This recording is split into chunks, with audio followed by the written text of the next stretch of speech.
جی رہے، اللہ کے لیے جینا ہمارے خواب و خیال میں بھی نہیں آتا۔ اللہ کی رضا اور اس کی ناراضگی، اس کی ہمارے لیے کوئی اہمیت نہیں، نہ ہم اللہ کی ناراضگی سے ڈرتے ہیں، نہ اللہ کی رضا کی کوئی ہماری کوشش ہے، غیر اہم ہے۔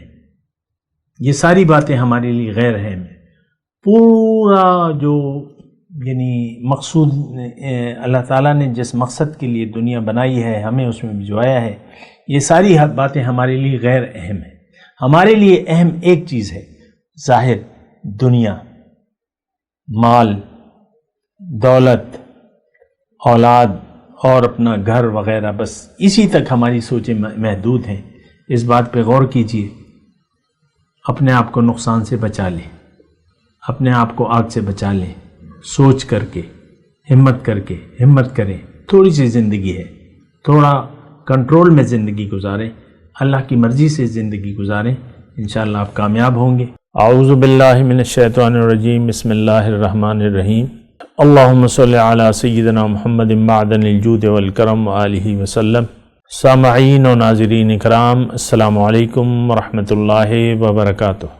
آج کا ہمارا موضوع یہ ہے کہ دین اسلام کی ضد کیا ہے۔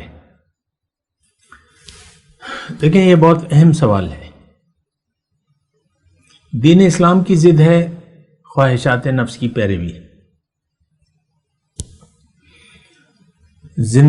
دیکھیں، اسلام جو ہے زندگی گزارنے کا ایک طریقہ ہمیں بتاتا ہے۔ اسلام یا قرآن ہمیں سب سے زیادہ سیدھا راستہ بتاتا ہے، اور وہ راستہ اللہ کا راستہ ہے۔ اللہ تعالیٰ نے قرآن میں فرمایا ہے کہ ان القرآن یہدی للتی ہی اقوم۔ بے شک قرآن آپ کو سب سے زیادہ سیدھا راستہ بتاتا ہے۔ ان ھذا القرآن یہدی للتی ہی اقوم، جو سیدھا راستہ ہے، تو باقی راستے تو ٹیڑھے ہیں۔ وعلی اللہ قصد السبیل ومنہا جائر، سورہ نحل کا مضمون ہے کہ سیدھا راستہ تو اللہ تک جا پہنچتا ہے، باقی راستے تو ٹیڑھے ہیں۔ اچھا، آج کا جو میرا موضوع ہے دین اسلام کی ضد، یہ دیکھیں بڑی اہم بات ہے۔ جو دین اسلام کو قبول کر لیتا ہے، جو اللہ کو منزل بنا لیتا ہے، جو آخرت کو ترجیح دے دیتا ہے، وہ پھر اللہ کی مرضی سے زندگی گزارتا ہے۔ تقوی، اللہ تعالیٰ نے فرمایا اعدت للمتقین، جنت میں صرف متقین لوگ جائیں گے۔ متقی کون ہے؟ جو احتیاط سے زندگی گزارتے ہیں، جو اللہ کی رضا کے مطابق زندگی گزار رہے ہیں، ان کو اللہ کی ناراضگی وہ اللہ کی ناراضگی سے بچنے کی کوشش کرتے ہیں، اللہ کی رضا کے مطابق کام کرتے ہیں، اور ہر لمحے، ہر ساتھ وہ احتیاط کرتے ہیں، وہ من چاہی زندگی نہیں گزارتے۔ تو دین اسلام دیکھیں، یہ تو میں نے آپ کو بتا دیا کہ دین اسلام اللہ کا پسندیدہ طرز حیات ہے، طریقہ زندگی ہے۔ اس کی اگر آپ کو اس کا پاس نہیں ہے تو پھر آپ اپنی مرضی سے زندگی گزاریں گے۔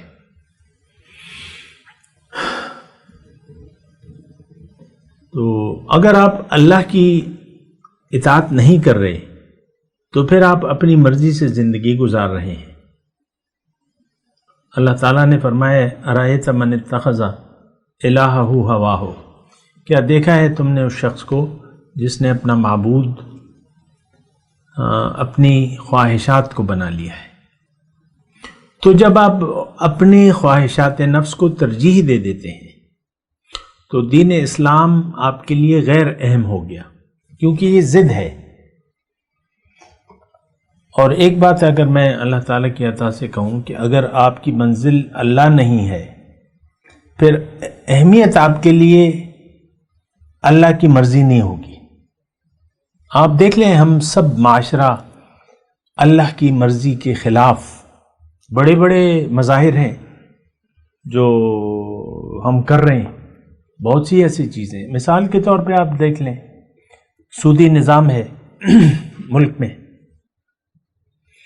سود کا لین دین جاری ہے بڑے زور شور سے. پھر آپ کی جو الیکٹرانک میڈیا ہے، جو فلمیں بن رہی ہیں، جو ڈرامے ہیں، وہ تو دین کے خلاف ہیں.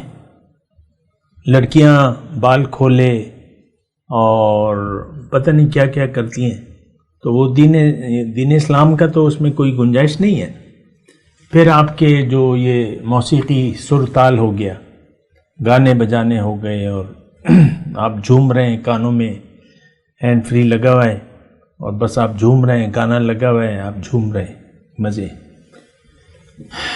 دیکھیں، مومن کی زندگی پابند ہوتی ہے.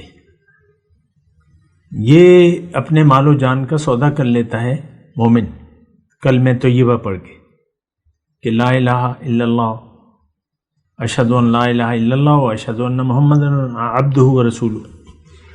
تو اس کا کلمے کا مطلب یہ ہے کہ میں زندگی اللہ کی مرضی سے گزاروں گا اور رسول کے طریقے کے مطابق گزاروں گا. جس نے یہ کلمہ اپنے عمل سے پڑھ لیا، اس پر عمل کر لیا، وہ جنتی ہے. حضور صلی اللہ علیہ وسلم کا فرمان ہے، زبانی طور پہ کچھ بھی نہیں ہے، زبان سے کہہ بھی دیا لا الہ تو کیا حاصل، دل و نگاہ جو مسلمان نہیں تو کچھ بھی نہیں. دیکھیں، ہماری نظر میں تو اہمیت جو ہے وہ دنیا کی ہے، ظاہر کے لیے. آپ اپنی پریشانیاں دیکھ لیں، بس ظاہر کے لیے آپ پریشان ہیں. میں بیمار ہوں، میرا بچہ بیمار ہے، میری بیوی بیمار ہے، میرا شوہر بیمار ہے، میری بہن بیمار ہے. بس یہی بیماریاں آپ دیکھ لیں، اسی میں آپ گم ہیں. یا پھر آپ اپنے لیے اگر کوئی بھی بیمار نہیں ہے، پھر آپ نت نئے انجوائے کرتے ہیں، چلو ٹرپ لگا لیں، چلو آؤٹنگ کر لیں، چلو لانگ ڈرائیو پہ چلیں. میں یہ نہیں کہہ رہا کہ یہ ساری چیزیں حرام ہیں، لیکن آپ دنیا ہی کو اپنا مدعا سمجھ لیا اپنے آج کے مسلمان نے. ہم لوگ دنیا کے لیے زندگی گزار رہے ہیں، جبکہ یہ تو امتحان ہے. لِنَبْلُوَكُمْ خَلَقَ الْمَوْتَ وَالْحَيَاةَ لِنَبْلُوَكُمْ أَيُّكُمْ أَحْسَنُ عَمَلًا. یہ زندگی اور موت اللہ تعالیٰ فرما رہے میں نے اس لیے بنائی ہے کہ تمہیں میں آزماؤں کہ تم میں سے کون اچھا عمل کرتا ہے. اچھا عمل آپ کر نہیں سکتے جب تک آخرت آپ کی ترجیح نہ ہو، جب تک اللہ آپ کی منزل نہ ہو. آپ کا کوئی عمل اچھا عمل نہیں ہے، یہ بات نوٹ کر لیں. بنا مقصد کے آپ کوئی کام کر نہیں سکتے. ہم جو کام بھی کر رہے ہیں دین کے، یہ روایتاً ہے. دین کے نام پہ ہم جو بھی مصروفیات ہیں ہماری، یہ روایات ہیں، یہ دین نہیں ہے. یہ آپ کی خواہشات ہیں، یہ حالات کا جبر ہے کہ آپ نے اپنے آپ کو اپنا نام مسلمان رکھا ہوا ہے، اپنا نام بھی اسلامی رکھا ہوا ہے، ورنہ اسلام سے آج کے مسلمان کا کوئی واسطہ یا تعلق نہیں ہے. یہ بات میں آپ کو کہہ رہا ہوں. اچھا، دین اسلام کی ضد جو ہے، قرآن کا اگر آپ مطالعہ کریں گے تو دین اسلام کی ضد جو ہے وہ خواہشات نفس کی پیروی ہے. فخلف من بعدهم خلف اضاعوا الصلاة واتبعوا الشہوات فسوف یلقون غیا. نیک لوگوں کے بعد برے لوگ آ گئے، نااہل جانشین، نماز کے سسٹم کو ضائع کر دیا اور خواہشات نفس کی پیروی کی، اور یہ اب جائیں گے دوزخ میں. پھر اللہ تعالیٰ نے یہ بھی فرمایا ہے وَأَمَّا مَنْ خَافَ مَقَامَ رَبِّهِ وَنَهَى النَّفْسَ عَنِ الْهَوَىٰ فَإِنَّ الْجَنَّةَ هِيَ الْمَأْوَىٰ. جس نے اپنی نفس کو روک لیا خواہش سے، نہیں، جو اپنے رب کے سامنے کھڑے ہونے سے ڈرا، خافا مقام ربی، ظاہر ہے ہماری حاضری تو ہونی ہے، اس پہ بھی ہمیں یقین نہیں ہے. جب آپ کو خوف لاحق ہو گیا تو اب آپ خواہشات نفس کی پیروی نہیں کریں گے، آپ پھر اللہ کی مرضی کو قبول کر لیں گے اور آپ اللہ کی مرضی کے لیے زندگی بھی گزاریں گے. لیکن اگر آپ نہیں ڈرتے تو پھر آپ اپنی مرضی سے جی رہے ہیں. لیکن جو آیت میں نے آپ کو سنائی وَأَمَّا مَنْ خَافَ مَقَامَ رَبِّهِ وَنَهَى النَّفْسَ عَنِ الْهَوَى، جو اپنے رب کے سامنے کھڑے ہونے سے ڈرا اور اس نے اپنے آپ کو روک لیا خواہش سے، فَإِنَّ الْجَنَّةَ هِيَ الْمَأْوَى، یہ جنت میں جائے گا۔ وَأَمَّا مَنْ طَغَى، دوسری آیت ہے، جس نے سرکشی کا رویہ اختیار کر لیا۔ تھوڑا سا غور کیجیے۔ وَآثَرَ الْحَيَاةَ الدُّنْيَا، دنیا کی زندگی کو ترجیح دے دی، فَإِنَّ الْجَحِيمَ هِيَ الْمَأْوَى، اس کا ٹھکانہ جہنم ہے۔ آج تو ہم سب کی جو ترجیح ہے وہ تو دنیا کی زندگی ہے، ہم لوگ تو دنیا کے لیے جی رہے ہیں۔ آپ اپنی پریشانیوں کو دیکھ لیں، خوشیوں کو دیکھ لیں، امیدوں کو دیکھ لیں، اپنی توقعات، اپنے منصوبے، سب کچھ کا تعلق ظاہر سے ہے۔ ہم لوگ ظاہر کے لیے جی رہے ہیں، اللہ کے لیے جینا ہمارے خواب و خیال میں بھی نہیں آتا۔ اللہ کی رضا اور اس کی ناراضگی، اس کی ہمارے لیے کوئی اہمیت نہیں ہے۔ نہ ہم اللہ کی ناراضگی سے ڈرتے ہیں، نہ اللہ کی رضا کی کوئی ہماری کوشش ہے، غیر اہم ہے۔ یہ ساری باتیں ہمارے لیے غیر اہم ہیں۔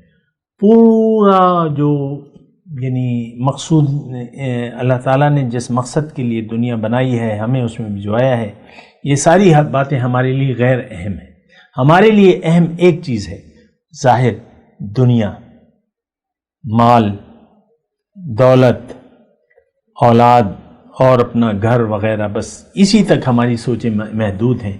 اس بات پہ غور کیجیے، اپنے آپ کو نقصان سے بچا لیں، اپنے آپ کو آگ سے بچا لیں، سوچ کر کے، ہمت کریں۔ تھوڑی سی زندگی ہے، تھوڑا کنٹرول میں زندگی گزاریں، اللہ کی مرضی سے زندگی گزاریں، انشاءاللہ آپ کامیاب ہوں گے۔ وآخر دعوانا الحمدللہ رب العالمین۔ مولاي صل وسلم دائما ابدا على حبيبك خير الخلق كلهم